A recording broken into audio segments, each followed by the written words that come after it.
Bienvenue au podcast Kadampa. Ces balados, comme on dit au Québec, offrent des solutions pratiques pour les défis de la vie quotidienne et nous aident en nous guidant vers des états d'esprit plus calmes et joyeux. Dans chaque épisode, vous trouverez un court enseignement donné par divers enseignants bouddhistes Kadampa à travers le monde. Tous ces enseignements sont inspirés de la sagesse profonde de vénérable Geshe Khalsa Gyatso Rinpoche, un maître bouddhiste pour notre monde moderne, en espérant que ceci vous plaira. On a tous besoin de se faire un programme. Donc bonjour tout le monde, je m'appelle Gen Sangye, je suis l'enseignant bouddhiste du centre de méditation Kadampa à Toulouse, dans le sud de la France. Et aujourd'hui, j'aurais aimé parler dans ce podcast de la nécessité de se faire un programme, spirituellement parlant. En fait, c'est un conseil qui vient de mon guide spirituel, vénérable Geshe Khalsa Gyatso. Donc c'est un maître de méditation pleinement accompli, de renommée internationale. C'est le fondateur de notre tradition bouddhiste. Et il avait l'habitude de dire on a tous besoin d'avoir un projet non contaminé. Tous besoin d'avoir un projet non contaminé.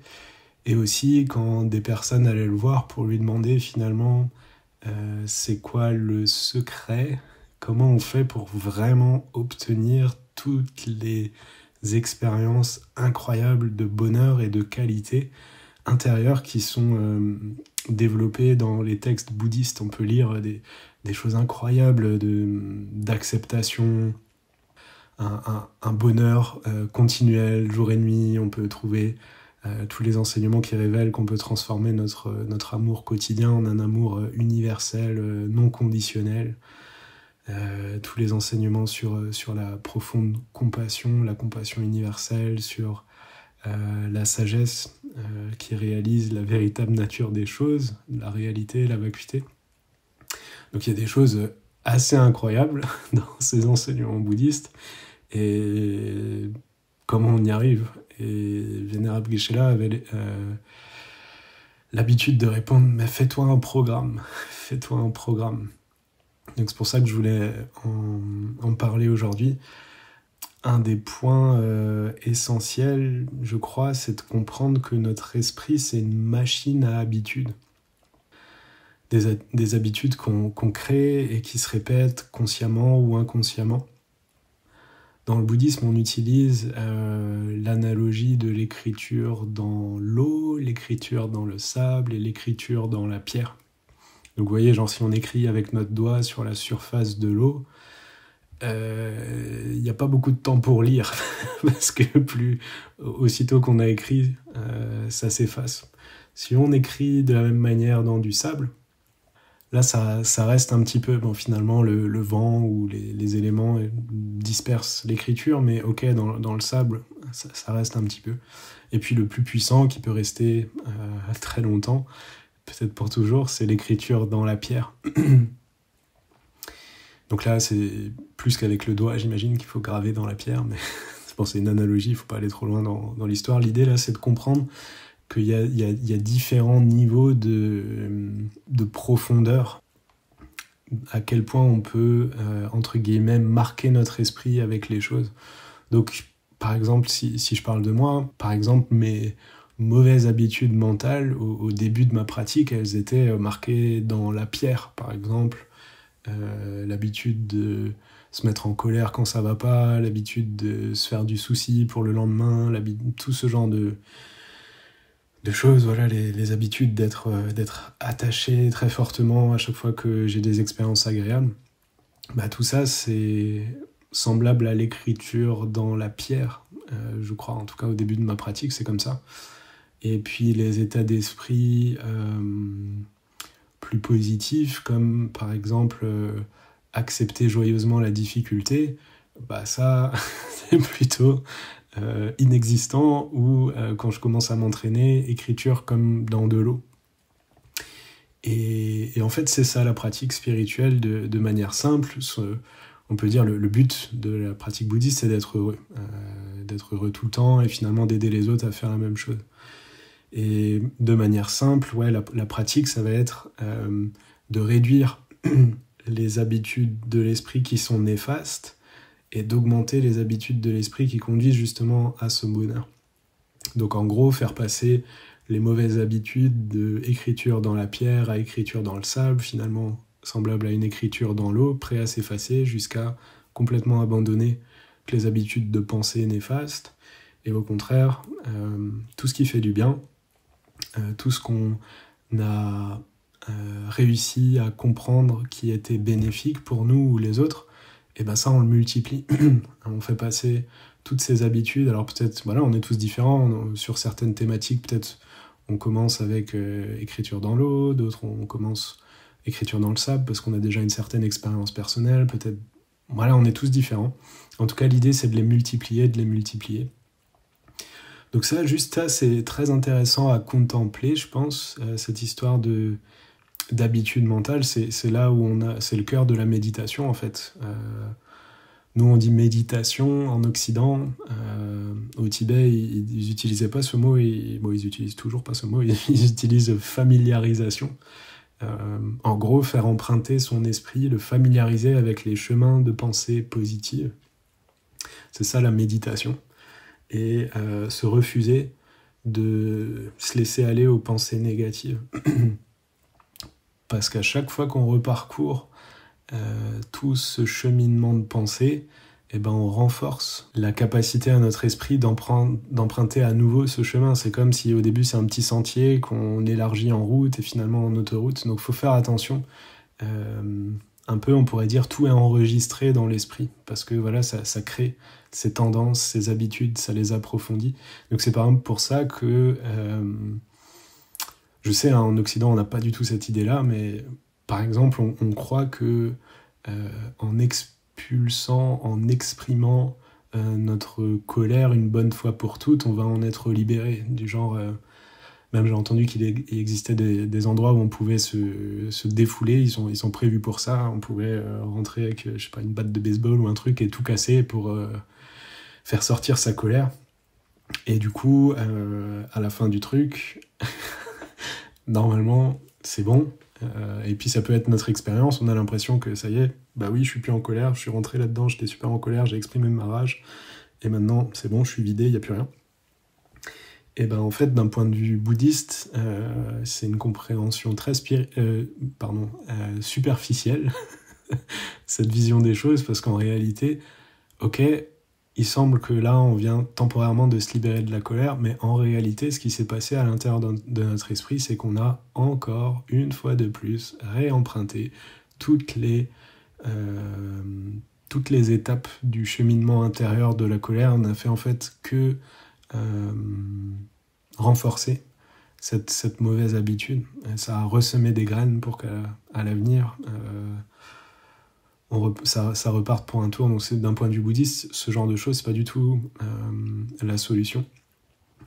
Dans le bouddhisme, on essaye plutôt de réagir le plus tôt possible en amont au niveau de nos pensées, de nos cheminements de pensée, d'apprendre à mieux se connaître. Donc ça, c'est un apprentissage, ça se fait pas en 2 secondes, mais d'apprendre à voir de plus en plus tôt les départs des cheminements de pensée négatifs comme la colère, parce qu'au départ, c'est très facile à empêcher. La colère, ça démarre par notre esprit qui ralentit et qui se focalise sur les mauvais côtés de quelque chose ou quelqu'un. Et à ce moment-là, en fait, c'est assez facile d'empêcher le développement de la colère. Mais si on ne sait pas ça, en fait, on ne se voit pas faire. On continue à se concentrer sur les mauvais côtés. Et au bout d'un moment, il y a une phase d'exagération qu'on appelle la focalisation inappropriée, bref, qui fait que ça bascule et après notre esprit devient incontrôlable et la colère se développe. Donc parce que notre esprit c'est cette machine à habitude, on a besoin de se faire un programme. On a besoin, moi je me dis à moi-même, de l'avoir à l'usure parce que c'est quelque chose qui prend du temps en fait de changer notre esprit justement avec cette histoire de chemin à emprunter encore et encore, et chemin à refuser d'emprunter encore et encore. Donc on a un modèle dans notre tradition Kadampa, c'est le grand maître du passé qui s'appelle Geshe Bengongyal. Vous pouvez lire son histoire dans le livre qui s'appelle 8 étapes vers le bonheur, à la page 84 et 85. Donc en fait, il est connu parce qu'il avait une pratique atypique. Comparé aux autres moines de l'époque, lui, il n'assistait pas à toutes les prières, il faisait pas toutes les pratiques et toutes les activités normales des moines et des moniales de l'époque, mais il restait dans sa chambre à observer son esprit. Il regardait ce qui se passait à l'intérieur, il laissait bien sûr toutes les pensées positives, il les encourageait, mais dès qu'il voyait le début d'une pensée négative dans son esprit, il essayait tout de suite de l'empêcher en utilisant toutes les techniques intérieures enseignées par Bouddha. Et il avait un stock de cailloux blancs et un stock de cailloux rouges, blancs et noirs. Et à chaque fois que c'était une pensée positive qui se manifestait, il mettait un caillou blanc. Et puis quand c'était une pensée négative qui prenait le contrôle, il jetait un caillou noir devant lui, puis à la fin de la journée, il faisait les comptes. Donc et il a fait ça pendant des années. Il a dit qu'au début, c'était une personne très indisciplinée, mais à la fin, c'est devenu un être saint, juste avec cette technique.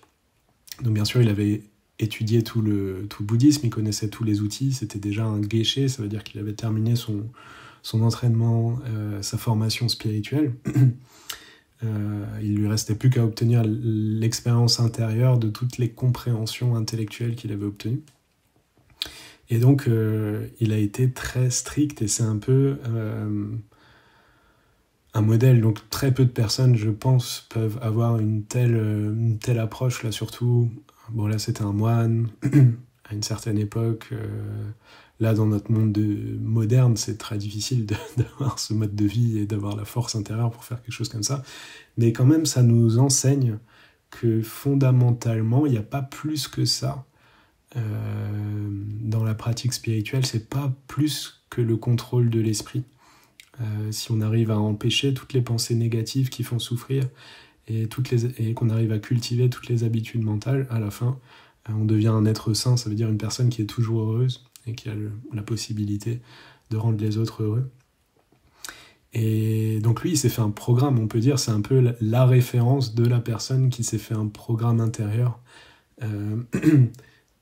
Toute sa journée, en fait, était intégrée à son programme. Le matin, il se levait avec cette détermination de contrôler son esprit, il faisait ça toute la journée, et le soir, il faisait le bilan, et le lendemain, rebelote. Donc on peut dire, c'est le programme suprême. Là, lui, il perdait pas une minute spirituellement parlant, ça allait que dans cette direction. Et j'aime bien dans le livre aussi que ça soit précisé qu'au départ, il était très connu pour être indiscipliné, et qu'à la fin, ça termine en un être saint. Et souvent, ça, c'est mis en avant dans le bouddhisme, parce qu'on peut avoir la petite voix à l'intérieur qui se dit « Ouais, bah super, content pour lui, mais c'est jamais pour moi. » Et voilà, on peut se dire bah, « Moi, j'ai fait ci ou ça dans ma vie, j'ai eu tels échecs, j'ai souffert intérieurement de telle manière, j'ai eu X ou Y. » Et du coup, on a une forme de découragement, de résignation, et puis on s'imagine même pas progresser finalement. Parce qu'on oublie à ce moment-là que notre esprit, c'est juste une machine à habitude, c'est pas plus que ça, c'est de l'impermanence pure, tout est possible en réalité. Mais bon, au début on le sait pas, ou on n'y croit pas, et puis voilà, on s'enferme dans du découragement. Et donc Bouddha nous connaît bien, il sait qu'on a ça dans l'esprit, et donc les enseignements bouddhistes regorgent d'histoires de pratiquants qui étaient bien pires que nous. Je pense par exemple au très connu Angulimala à l'époque de Bouddha qui avait tué des centaines de personnes, mais littéralement c'était personnes très très très très perturbées qui terrorisaient des villages entiers et qui avaient littéralement, c'était sa pratique spirituelle au départ. Il s'était fait très mal conseiller, évidemment, mais donc il avait une énergie folle pour tuer, et il a tué des centaines de personnes. Et finalement, quand il a rencontré les enseignements bouddhistes, il a rencontré Bouddha, il a été touché, et dans cette même vie, il a réussi à obtenir des hautes réalisations. Et on nous parle comme ça souvent, pareil dans le texte 8 étapes vers le bonheur, on trouve les histoires de criminels qui finalement, eux aussi ont réussi à changer leur esprit. Donc ça, c'est pas pour être juste content pour eux, ça parle de nous en fait quand on entend des histoires comme ça, pour pas qu'on se mette nous-mêmes sur le bas-côté, et plutôt qu'on comprenne que cette voie spirituelle, elle est tout à fait adaptée à nous, peu importe ce qu'on a fait dans notre vie, peu importe les traumatismes, peu importe tout ça, si on se fait un programme, tout est possible. Donc la constance, c'est super important. Être constant dans notre pratique. Par exemple, il y a une très belle instruction dans le texte qui s'appelle La Voie Joyeuse, toujours de Geshe Kelsang. Là, tous les textes que je cite, ils sont écrits par mon guide spirituel, Geshe Kelsang. Et ouais, dans ce livre, La Voie Joyeuse, on nous parle du pouvoir de la constance, rien qu'avec une intention. Il est dit que si on garde juste une intention, pendant une longue période, d'arriver justement à faire ce travail d'éliminer les pensées négatives et créer les pensées positives. Si on fait ça sur une longue période, juste de garder cette intention, finalement, par le seul pouvoir de cette intention, la force de nos mauvaises habitudes mentales va être complètement sapée. Donc juste garder une intention sur le long terme, c'est un pouvoir incroyable sur l'esprit. Toujours dans ce livre, il est cité à un endroit à propos de la constance que c'est comme une cuisson. Si on a un four, par exemple, à basse température, c'est pas grave, même si la température est basse, si on laisse le plat dedans, à la fin, il sera cuit, par opposition à un four qui marche bien, même à haute température, mais où on sort toujours le plat pour vérifier s'il est cuit, genre on interrompt la cuisson toutes les 5 minutes pour voir si c'est cuit à l'intérieur. Impossible de cuire quoi que ce soit si la cuisson est constamment interrompue. Donc ça parle de nous, il n'y a pas besoin d'une pratique très intense. Ce qu'il y a besoin, c'est de la faire durer le plus longtemps possible, la faire durer continuellement, en fait, jusqu'à ce qu'on atteigne les résultats. C'est comme un four à basse température, c'est pas grave, même si c'est pas très intense, c'est avec le temps que ça va marcher, parce que notre esprit, c'est une machine à habitude. Donc on peut, si ça nous inspire tout ça, réfléchir à comment se faire un programme. Il n'y a pas de règles. Il y a autant de règles que de pratiquants. Bien sûr, il y a des conseils. Par exemple, dans La Compassion universelle, ce texte, page 141, on peut trouver que on peut structurer notre journée avec une bonne motivation le matin. Par exemple, aujourd'hui, je vais essayer de garder la paix intérieure que je viens de générer en méditation, la garde toute la journée, ou je vais essayer de ne pas me laisser avoir par la colère, par la jalousie ou quoi. Bref, on a une mission claire, spirituelle pour la journée. Et le soir, on fait le bilan. Si tout s'est bien passé, on se réjouit. Pour ceux qui connaissent, on dédie. Et si ça s'est mal passé, on regrette. Pour ceux qui connaissent ce genre de pratique, on peut purifier. En tout cas, reprendre la détermination et continuer le lendemain. Et Vénérable Geshe-la dit si nous faisons cela tous les jours, notre pratique va naturellement s'améliorer et devenir de plus en plus réussie. Donc on peut structurer comme ça, de manière quotidienne, notre journée. C'est vraiment le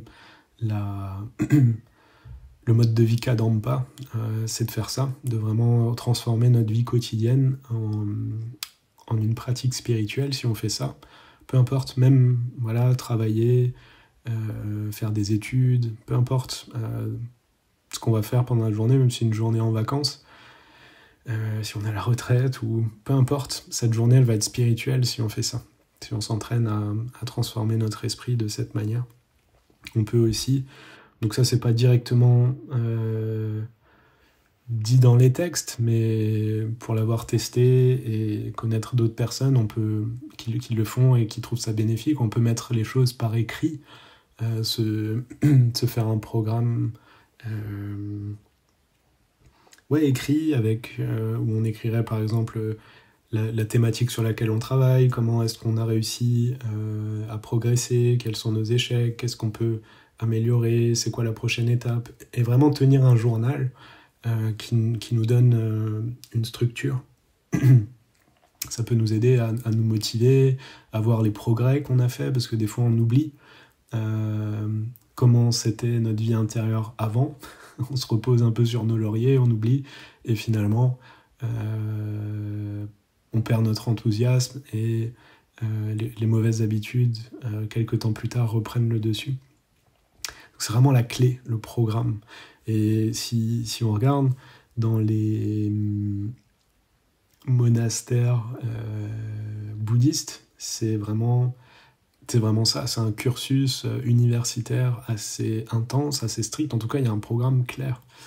Et là, de nos jours, dans la nouvelle tradition Kadampa, donc qui s'est développée plutôt dans le monde moderne, occidental, avec des personnes qui sont plongées dans la vie active, mais néanmoins, même si c'est ça, donc bien sûr, nous on appuie les monastères et les personnes qui partent pendant plusieurs années ou décennies pour faire les études complètes séparées du monde, mais par contre, on a nos centres Kadampa qui sont au milieu des villes et qui proposent 3 programmes d'études, donc à différents niveaux d'intensité, on va dire, mais il y a toujours cette idée de programme et de régularité. C'est des programmes qu'on trouve toutes les semaines. On peut choisir le programme général, on vient quand on veut toutes les semaines, ou on peut prendre des engagements un peu plus conséquents avec le programme de fondation ou le programme de formation des enseignants, où là on s'engage à venir toutes les semaines. Mais voilà, il y a vraiment cette idée de programme et de transformer notre esprit dans ce contexte. Je pense qu'on n'est pas assez fort tout seul, et que c'est pour ça que les centres bouddhistes existent, c'est pour ça que ces centres Kadampa ils sont ouverts à tous, tout le monde est bienvenu, et c'est important d'avoir des personnes qui ont le même genre de programme intérieur que nous. C'est comme quand on se motive pour aller courir avec une autre personne, ou en mettant nos scores sur les réseaux sociaux pour que les autres les voient, et que indirectement on se motive. On peut, dans un entraînement, même les sports individuels ou quoi, les personnes ont des coachs, il y a toujours quelqu'un qui est là pour nous encourager, encore plus quelqu'un qui a déjà l'expérience et qui peut nous aider. Donc là, c'est exactement pareil, on a besoin, parce qu'il n'y a pas beaucoup de monde qui a ce genre de programme non contaminé dans notre monde actuellement, et c'est pour ça que ces centres ils sont tellement précieux, parce qu'on trouve une communauté de pratiquants dedans qui peuvent nous encourager, avec qui on peut se donner des rendez-vous. On peut choisir le cours du mardi, aller ensemble, on peut discuter de nos expériences, on peut lier des amitiés, on peut sortir dans un bar avec ce genre de personnes, et du coup avoir des discussions qui ont un sens différent, même si on fait les activités normales des personnes du monde moderne, mais on a des personnes qui nous aident, qui nous soutiennent, et de cette manière on arrive à maintenir notre programme. Ça, c'est un des 3 joyaux, des 3 piliers du bouddhisme, cette influence bénéfique de la communauté. Et Bouddha a clairement expliqué que c'est pas possible d'atteindre les résultats de la pratique spirituelle sans ce genre d'aide d'une communauté. C'est pas possible. Donc si on veut profiter de cette aide des centres Kadampa, il y en a présent un peu partout dans le monde francophone, que ce soit en France, au Québec, etc., en Suisse. N'hésitez pas à vous renseigner pour voir s'il y en a un près de votre ville, et essayez d'aller voir un peu plus en détail s'il n'y en a pas dans votre ville directe. allez voir dans la ville la plus proche parce qu'on a ce qu'on appelle des annexes. Ça veut dire que de temps en temps, un enseignant vient toutes les semaines, toutes les 2 semaines dans d'autres villes où il n'y a pas de structure permanente, mais il loue une salle et il donne quand même des cours et on peut trouver à ces endroits-là également des groupes de pratiquants qui peuvent nous en d'expliquer davantage et on peut se soutenir mutuellement. Donc voilà, merci beaucoup de m'avoir écouté. On a tous besoin de se faire un programme. J'espère que ça vous a inspiré. Et puis je vous dis à la semaine prochaine pour de nouvelles aventures spirituelles. Si vous vous sentez inspiré par ce podcast, suivez le lien dans la description de l'épisode et plongez plus profondément dans la sagesse intemporelle du bouddhisme moderne Kadampa. Nous avons hâte de vous retrouver dans le prochain épisode des Balados Kadampa.